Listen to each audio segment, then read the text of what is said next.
Quantum विज्ञान पर काम के लिए फ्रांसीसी, अमेरिकी व ऑस्ट्रेलियाई वैज्ञानिकों को भौतिकी का नोबेल। क्वांटम सूचना विज्ञान पर काम के लिए 4 अक्टूबर को भौतिकी का सन 2022 का नोबेल पुरस्कार 3 वैज्ञानिकों एलन एस्पेक्ट, जॉन क्लाउजर और एंटन साइलिंगर को दिया गया है। इन्होंने सुपर कंप्यूटर और एन्क्रिप्शन के क्षेत्र में महत्वपूर्ण अनुप्रयोग किए और काम के नए रास्ते खोल दिए।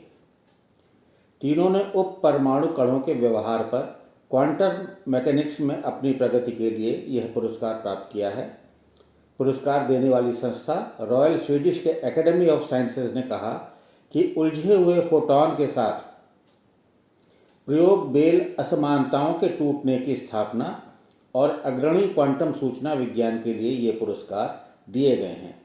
एलन एस्पेक्ट फ्रांसीसी वैज्ञानिक हैं, जॉन क्लाउजर अमेरिकी व एंटन साइलिंगर ऑस्ट्रेलियाई हैं।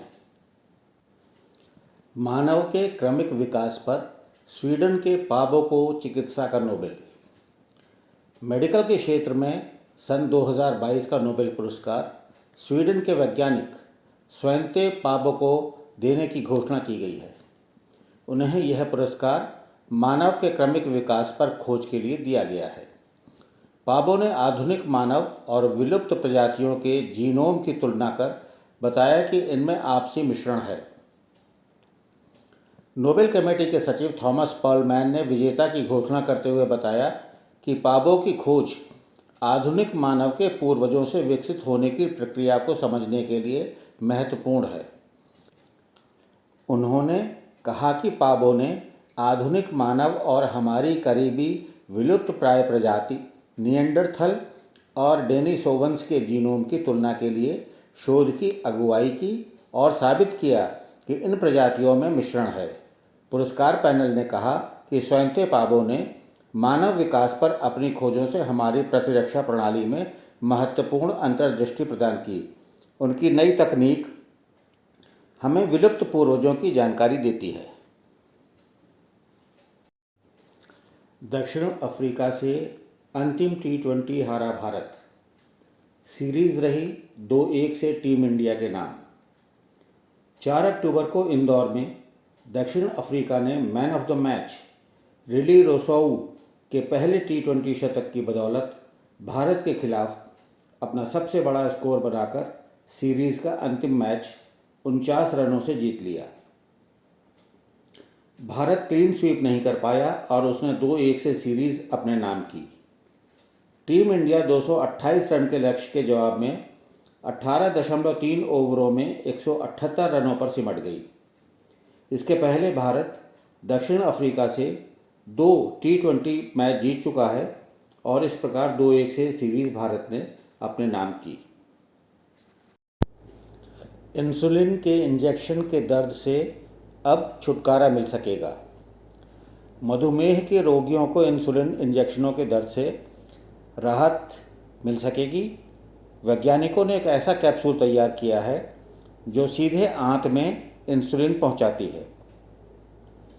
रोबोकैप नाम की यह कैप्सूल चिकित्सा जगत में मधुमेह रोगियों के इलाज में क्रांतिकारी बदलाव ला सकता है।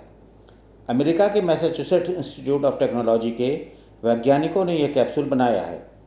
अमेरिका के MIT ने डॉक्टर जियोवानी ट्रैवर्सो ने कहा कि रोबोकैप को ज़रूरत की जगह पर दवा पहुंचाने के लिए ईजाद किया गया है।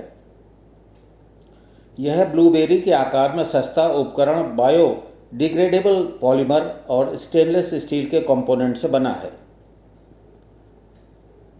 यह पेट के कठोर वातावरण के माध्यम से बनाया जाता है, इसलिए पेट के एसिड से फर्क नहीं पड़ता। वैज्ञानिकों ने खोजी कोरोना की आत्मघाती दवा NMT5। दुनिया भर में जारी कोरोना टीकाकरण के बीच वैज्ञानिकों ने एक ऐसी दवा खोज निकाली है जिससे वायरस इंसान को संक्रमित करने के बजाय खुद अपना ही खात्मा कर लेगा। अमेरिका स्थित स्क्रिप्स रिसर्च इंस्टीट्यूट के शोधकर्ताओं के मुताबिक NMT5 नाम की यह दवा SARS-CoV-2 कोरोना वायरस के उभरते स्वरूपों के खिलाफ भी असरदार साबित होगी। नेचर केमिकल बायोलॉजी में छपे शोध में बताया गया है कि इस दवा में शामिल रसायन कोरोना वायरस को शरीर में ACE2 रिसेप्टर से जोड़ने से रोकते हैं ताकि आगे कोशिकाएं संक्रमित न हो पाएं। शोध के वरिष्ठ लेखक स्टुअर्ट लिप्टन का कहना है कि NMT5 के बारे में सबसे अच्छी बात यह है कि इससे वायरस खुद अपने ही खिलाफ हो जाएगा। इस दवा के दो प्रमुख गुण हैं। पहला, यह कोरोना वायरस की सतह पर स्थित छिद्र को पहचानकर उससे जुड़ जाती है। दूसरा, शरीर में ACE2 अणु रासायनिक तौर पर संशोधित कर देती है, जहां इसमें शामिल नाइट्रोग्लिसरीन वायरस के खिलाफ हथियार का काम करता है।